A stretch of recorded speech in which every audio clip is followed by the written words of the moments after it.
Hello friends, मैं हूं पूनम। आज मैं आप लोगों के लिए लेकर आई हूं AWS और DG कैटेगरी से जो बच्चे होते हैं उनके फॉर्म निकल गए हैं।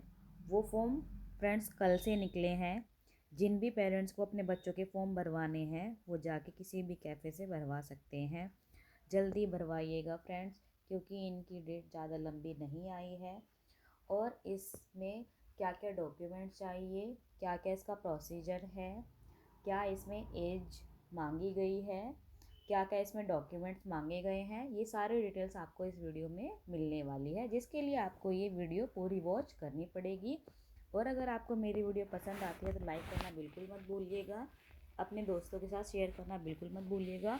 अगर ये आपको बिल्कुल यूज़फुल लगती है तो आप इसको शेयर कीजिएगा, जिसके कारण सभी बच्चे इसमें एडमिशन ले पाएँ।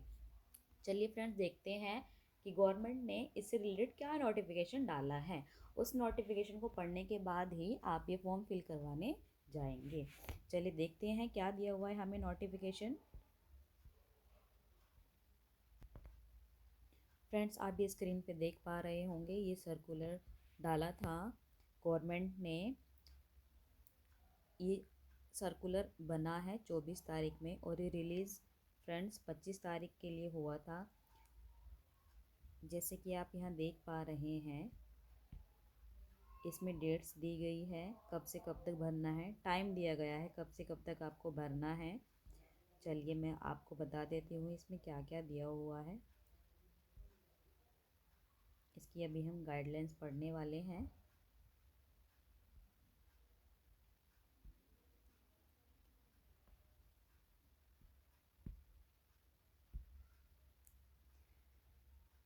सब्जेक्ट दिया हुआ है इसमें गाइडलाइंस, जैसे कि आप देख पा रहे हैं, guidelines instruction for the admission of the candidate under EWS DG CWSN category for fresh applicants against remaining vacant seat for academic session 2021 to 22। Friends, ये 2021 से 22 सेशन के लिए है, जिसमें कुछ सीट्स बच गई थी, उन्हीं के लिए ये फॉर्म आए हैं। और ये क्लास नर्सरी और प्री स्कूल के लिए है।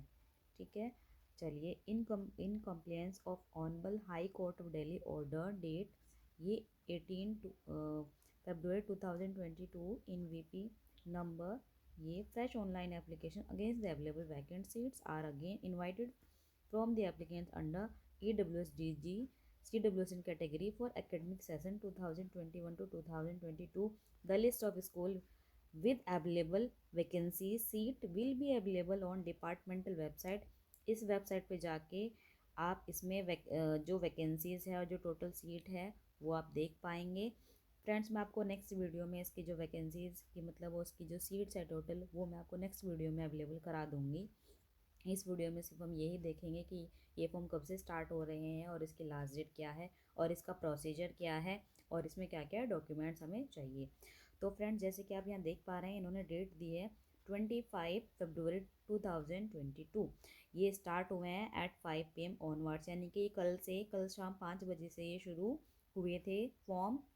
चलिए अभी नीचे यहाँ शेड्यूल दिया गया है, ये देख लेते हैं अभी हम शेड्यूल। जैसे कि फ्रेंड्स आप यहाँ देख पा रहे हैं, ये शेड्यूल दिया हुआ है। इसमें इन्होंने बताया है कि opening of online module for filling of online application by EWSDG and CWSN category applicants. इसकी डेट इन्होंने फ्रेंड्स बताई है कि कब से स्टार्ट हुआ है। ये 25 फरवरी 2022 शुक्रवार, यानी कि कल से शुरू हुए थे। कल शाम से 5 बजे से शुरू हुए हैं फॉर्म। और इसकी फ्रेंड्स इन्होंने लास्ट डेट जो बताई है, last date of submission of online application by EWSDG and CWSN category applicants. Friends, इसकी जो लास्ट डेट है वो है 3 तारीख, यानी कि ये जो अभी हमारा आने वाला महीना है मार्च। फ्रेंड्स, इसकी लास्ट डेट याद रखिएगा, 3 मार्च है इसकी लास्ट डेट। और ये इसी सेशन के लिए है, जो अभी सेशन चल रहा है, जो बच्चे एडमिशन नहीं ले पाए थे ये उनके लिए है। और फ्रेंड्स, इसका जो टाइमिंग इन्होंने दिया है वो 11 बजे सुबह का दिया है, यानी कि 3 मार्च सुबह 11 बजे तक आप सिर्फ ये फॉर्म फिल कर पाएंगे, उसके बाद आप फिल नहीं कर पाएंगे। चलिए नीचे देख लेते हैं इसकी। इन्होंने बताया है कि the date of online computerise draw of lots, फिर जब आपको लॉट्स अवेलेबल हो जाएंगे वो आपको होंगे 3 तारीख को, सॉरी 7 तारीख को। 7 तारीख मार्च में 2022 को, यानी कि मंडे को आपको वो अवेलेबल हो जाएगी कि किस किस को बच्चे को स्कूल अलॉट हुआ है। चलिए आगे देख लेते हैं इस नोटिफिकेशन में क्या दिया हुआ है। The the candidate who have applied earlier but remaining unsuccessful in the draw of lots so far against the EWS and DG and CWS in category seats need not to apply again for these vacant seats and their earlier applications will be considered। Friends, जिनका पहले number नहीं आ पाया था, जिनको seat नहीं मिली थी, जिनका उसमें नाम नहीं आया था और उन्होंने फॉर्म भर दिए थे, उनको ये फॉर्म दोबारा से भरने की ज़रूरत नहीं है। उनका जो पहले वाला फॉर्म है उसी को वो कंसिडर कर रहे हैं। तो जो न्यू न्यू फ्रेश जो फॉर्म भरने वाले हैं सिर्फ वही फॉर्म भरे। ये the guideline regarding eligible of admission process has already been circulated by circular date 6 ये आपका अप्रैल 2021।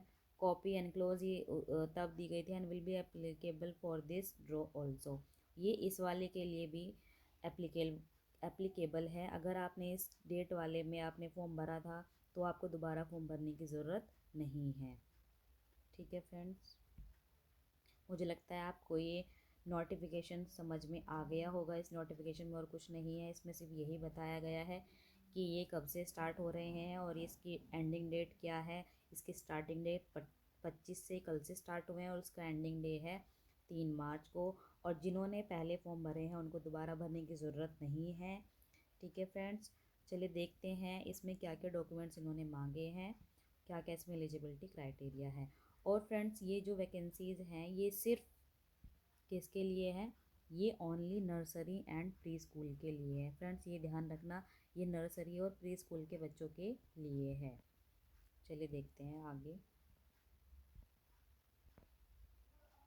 फ्रेंड्स, आप यहाँ देख पा रहे हैं कि proof of economical weaker section, यानी कि आप AWS में एडमिशन लेने के लिए आप अपने क्या क्या डॉक्यूमेंट्स लगाएंगे वो मैं इसमें बता रही हूँ कि आपको इसमें आप किस डॉक्यूमेंट से दिखा सकते हैं कि आप AWS कैटेगरी से बिलोंग करते हैं।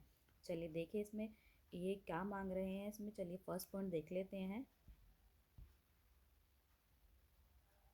फ्रेंड्स, इन्होंने बोला है कि इनकम, नंबर 1 इन्होंने दिया income certificate issued by a revenue officer not below the rank of tehsildar. Tehsildar से नीचे का रैंक का नहीं होना चाहिए। ठीक है, जो इन्होंने इनकम सर्टिफिकेट मांगा है वो इनकम सर्टिफिकेट जो हमारा SDN कोड से बनता है वो ही मांगा है इन्होंने। ठीक है, सर्टिफिकेट मांगा है ये पूरा।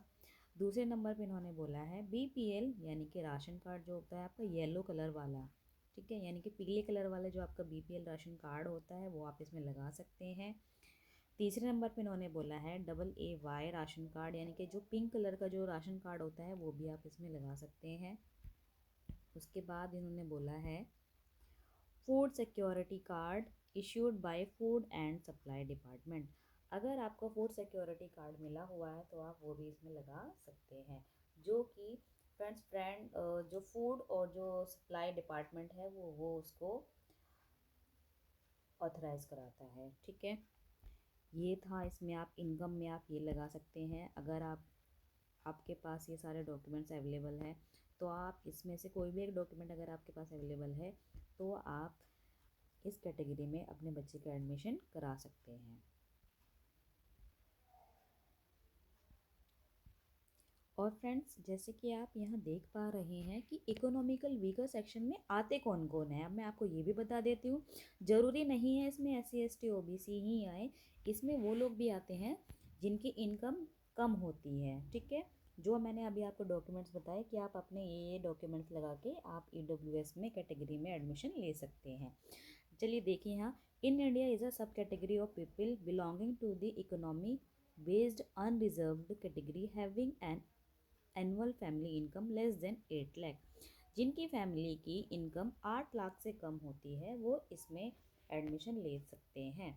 And who do not belong to any category such as, अगर आप में से कोई भी इन कैटेगरी से जैसे SC ST OBC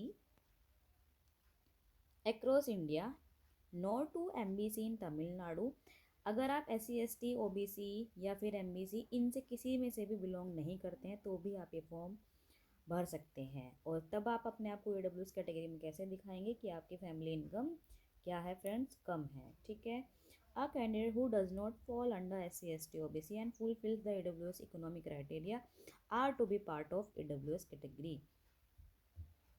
फ्रेंड्स इसमें इन्होंने ये बताया है कि EWS इकोनॉमिक क्राइटेरिया के अंदर आपको किसी भी कैटेगरी से बिलोंग होने की ज़रूरत नहीं है। अगर आपकी फैमिली इनकम 8 लाख से कम है तो आप ये फॉर्म भरवा सकते हैं अपने बच्चे का। ठीक है। इसमें कोई भी कास्ट से आपको बिलोंग करने की ज़रूरत नहीं है। जैसे कि मैंने अभी आपको यहाँ बताया, इन्होंने मेंशन भी किया हुआ है कि SC ST OBC आपको बिलोंग होना ज़रूरी नहीं है। ठीक है फ्रेंड्स। चलिए अभी हम देख लेते हैं इसमें एज प्रूफ क्या मांगा है। फ्रेंड्स जैसे कि आप यहाँ देख पा रहे हैं, ये जो आपके पास पेज खुला हुआ है ये proof of date of birth का खुला हुआ है कि आप डेट ऑफ बर्थ के यानी कि जन्म तिथि के प्रूफ में आप क्या क्या लगा सकते हैं। चलिए फर्स्ट पॉइंट देख लेते हैं इन्होंने क्या बताया हुआ है। फर्स्ट पॉइंट पे इन्होंने बोला है कि birth certificate under the birth death and marriage certificate act 1969, यानी कि इसमें आप अपने बच्चे का बर्थ सर्टिफिकेट लगा सकते हैं, जो बर्थ सर्टिफिकेट आपका SDM से इशू होता है। दूसरे नंबर पे इन्होंने बोला है hospital auxiliary nurse and midwife register record. अगर आपका कोई भी रजिस्टर रिकॉर्ड है हॉस्पिटल का तो आप वो लगा के भी इसमें आप डेट ऑफ बर्थ का जो प्रूफ है उसको कंप्लीट करते हैं। उसके बाद इन्होंने जो और बताया है वो इन्होंने बोला है कि आपका आंगनवाड़ी रिकॉर्ड भी आप इसमें लगा सकते हैं। डिक्लेरेशन नंबर 4 में इन्होंने बोला है declaration of age of the child by the parents और गार्जियन। इसमें फ्रेंड्स आपकी NOC भी लग जाएगी कि आपने खुद ही अपने बच्चे की डिक्लेरेशन दी है, कि आप इसमें अपना पेरेंटल डिक्लेरेशन भी चल जाएगा, यानी कि इसमें आप खुद भी लिख के दे सकते हैं कि आपके बच्चे की एज इतनी है। ठीक है। तो इसमें इन्होंने 4 पॉइंट बोले हैं डेट ऑफ बर्थ प्रूफ करने की।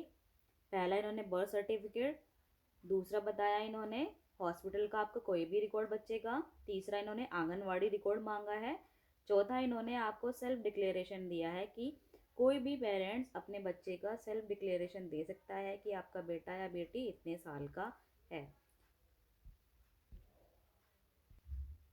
फ्रेंड्स अभी हमने EWS कैटेगरी की बात करी थी, अभी हम बात करते हैं DG कैटेगरी की। DG कैटेगरी में कौन फॉर्म फिल करता है।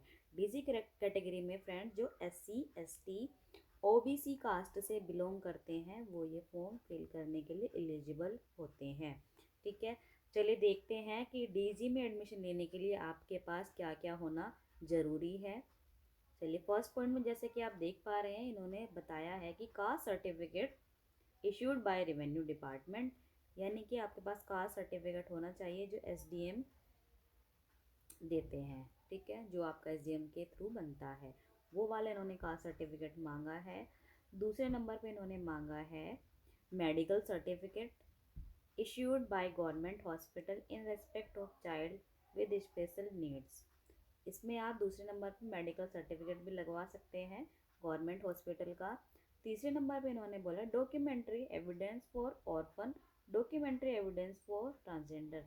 अगर आपके पास जो बेटा या बेटी है वो अगर ऑर्फन है, मीन्स आपको उन्होंने आपने उनको गोद लिया है, या आपका जो बेटा या बेटी है वो ट्रांसजेंडर से बिलोंग करता है, तो आपके पास उसका डॉक्यूमेंट होना चाहिए। चलिए देखते हैं नेक्स्ट क्या दिया हुआ है इन्होंने।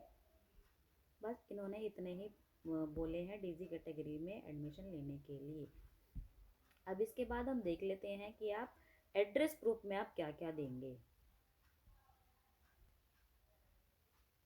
फ्रेंड्स जैसे कि आप यहाँ देख पा रहे हैं ये proof of present residential address की डिटेल्स है। फर्स्ट नंबर पे जैसे कि आप यहाँ देख पा रहे हैं कि फर्स्ट नंबर पे लिखा हुआ है क्या, ration card. Ration card in the name of parents having name of the child in ration card. जिस बच्चे का आप एडमिशन कराना चाहते हैं उस बच्चे का आपके राशन कार्ड में नाम लिखा होना चाहिए। अगर उसका नाम लिखा है उस राशन कार्ड में तो आप फॉर्म भरने में एड्रेस प्रूफ में राशन कार्ड लगा सकते हैं। उसके बाद इन्होंने नंबर 2 पे बोला है डोमिसाइल सर्टिफिकेट ऑफ चाइल्ड और हिज हर पेरेंट्स। अगर बच्चे का या उसके पेरेंट्स का निवास प्रमाण पत्र है तो आप उसको लगा के भी अपने बच्चे का एडमिशन करवा सकते हैं। नंबर 3 पे इन्होंने बोला है voter I card of any of the parents.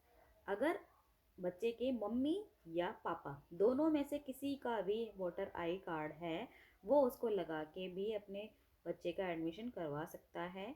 अगर आपके पास इलेक्ट्रिसिटी बिल है या एमटीएनएल यानी कि टेलीफोन का बिल है, पानी का बिल है, तो आप उसको लगा के भी अपने एड्रेस को प्रूव कर सकते हैं। तीसरे नंबर पे 5वें नंबर पे इन्होंने बोला है यूनिक आइडेंटिटी कार्ड यानी कि आधार कार्ड मदर का, फादर का या बच्चे का, तो आप उसको लगा के भी अपना एड्रेस प्रूफ कर सकते हैं। इन पांचों में से आप कुछ भी लगा दीजिए।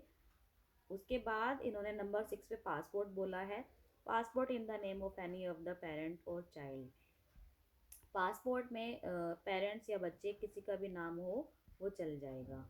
ठीक है फ्रेंड्स, ये थे आपके प्रूफ ऑफ एड्रेस के डॉक्यूमेंट्स, जिसमें सबसे पहले इन्होंने राशन कार्ड बताया है, नंबर 2 पे डोमिसाइल, नंबर 3 पे वोटर आई कार्ड, मम्मी या पापा किसी का भी, उसके बाद बिल पानी बिजली या फिर फ़ोन का, 5वें नंबर पे आधार कार्ड किसी का भी, बच्चे का, माता का या पिता का, आप आधार कार्ड लगा सकते हैं। उसके बाद पासपोर्ट अगर आपके पास है तो उसमें पेरेंट्स या बच्चे किसी का भी नाम है तो आप उसको लगा के भी अपना एड्रेस प्रूफ कर सकते हैं।